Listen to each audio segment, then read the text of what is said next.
जनतेच्या न्याय हक्कासाठी प्रजासत्ताक न्यूज सदैव आपल्यासोबत।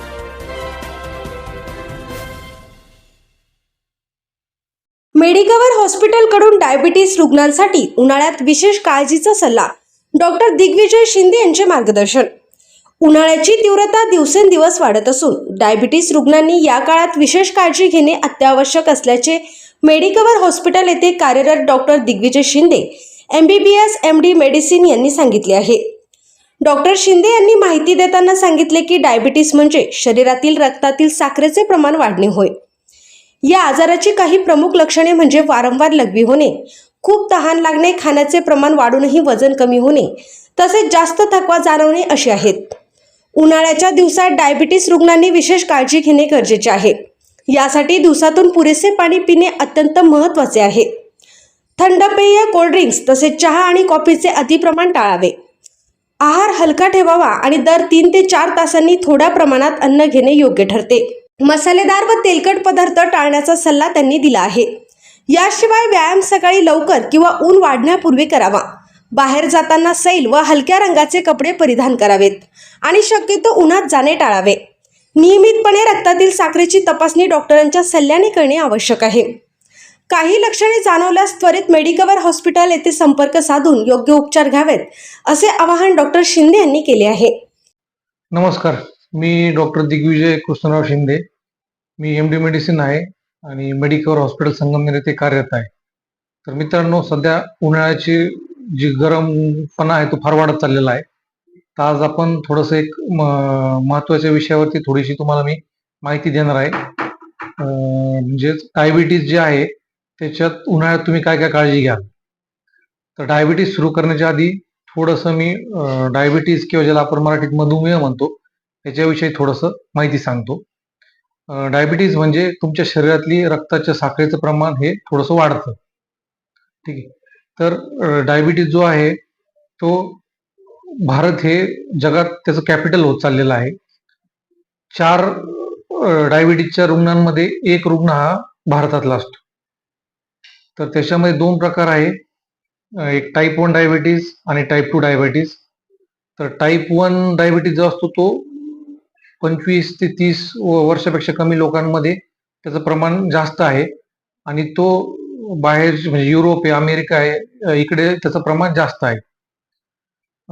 दुसरा आहे टाईप 2। तर टाईप 2चं जे प्रमाण आहे ते 30 नंतर म्हणजे 35-40 नंतरच्या वयाच्या लोकांमध्ये त्याचं दिसतं। तर टाईप 1 मध्ये काय होतं, तुमचं जे इन्सुलिन बनतं शरीरात तर ते जे सेल्स असतात ते खराब होतात, म्हणजे इन्सुलिन प्रॉपर बनत नाही। त्याच्यामुळं टाईप 1 मध्ये तुम्हाला इन्सुलिन द्यावं लागतं। दुसरा टाईप आहे टाईप 2। तर टाईप 2 मध्ये तुमचं इन्सुलिन बनतं पण त्याचा योग्य प्रमाणात वापर होत नाही। तर डायबिटीजचे लक्षणं जे आहेत 4 ते 5 लक्षणं आहेत ते थोडेसे सांगतो मी। सगळ्यात पहिले तुम्हाला लघवी खूप जास्त होती, 7-8 वेळेस तुम्हाला लघवीला जावं लागतं। दुसरं आहे तुम्हाला तहान खूप लागते। तिसरं आहे तुमची खाणं वाढतं पण खाणं वाढून पण तुमचं वजन कमी होत जातं। आणि चौथं आहे तुम्हाला थकवा खूप जास्त येतो। आता आपण जाऊया की उन्हाळ्यामध्ये तुम्ही काय काय काळजी घ्याल।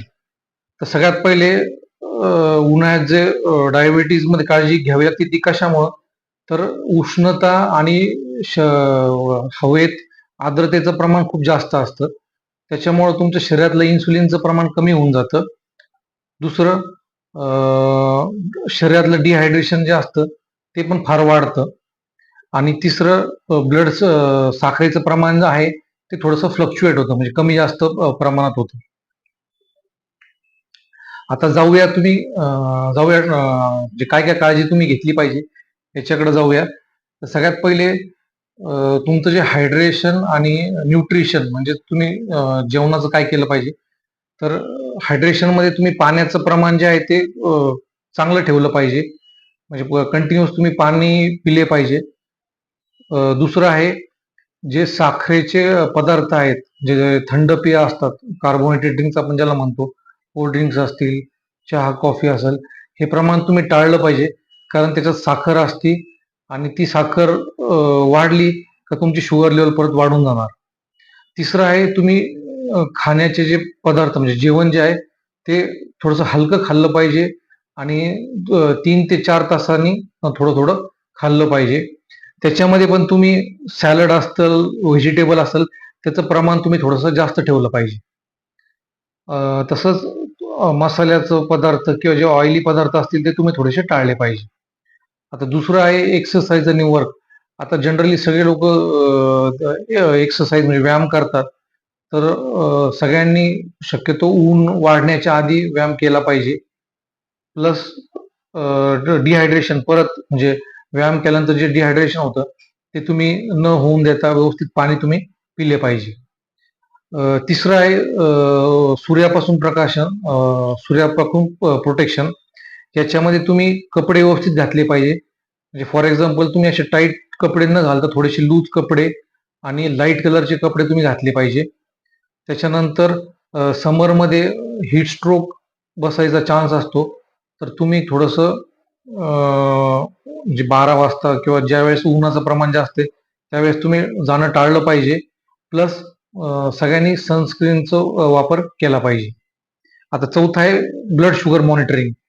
ब्लड शुगर मॉनिटरिंग म्हणजे तुम्ही तुमच्या साखरेचं मोजण्याचं जे प्रमाण आहे ते तुम्ही व्यवस्थित ठेवलं पाहिजे. डॉक्टरांच्या सल्ल्यानुसार तुम्ही साखर मोजली पाहिजे. म्हणजे कमी तुम्हाला कधी वाटलं घाम येतोय किंवा काही त्रास होतोय त्यावेळेस तुम्ही त्वरित साखर तुम्ही तुमची मोजली पाहिजे. आता पाचवं आहे तुम्ही जे साखर मोजण्याचे हे असतात मशीन असतात किंवा समजा आपण जे इन्सुलिन घेतो ते इन्सुलिन तुम्ही उन्हापासून तुम्ही लांब ठेवलं पाहिजे. गोळ्या पण ज्या असतील ते तुम्ही थंड ठिकाणी ठेवले पाहिजे. म्हणजे जास्त प्रमाणात उन्हामुळे ते डॅमेज होणार नाही, तुम्ही याची काळजी घेतली पाहिजे. कारण तसे झाल्यास त्यांचा जो काम करण्याचा इफेक्ट आहे तो कमी होऊन जाईल. आणि आता सगळ्यात लास्ट म्हणजे शेवटचं आहे, जर तुम्हाला यातले काही लक्षणं दिसले तर तुम्ही त्वरित डॉक्टरांकडे संपर्क तुम्ही केला पाहिजे. म्हणजे तुम्हाला चक्कर आली, घाम जास्त आला, छातीत धडधड झाली किंवा तुम्हाला अनइझी वाटलं तर तुम्ही त्वरित मेडिकवर हॉस्पिटल येथे आमच्याशी संपर्क साधावा. धन्यवाद.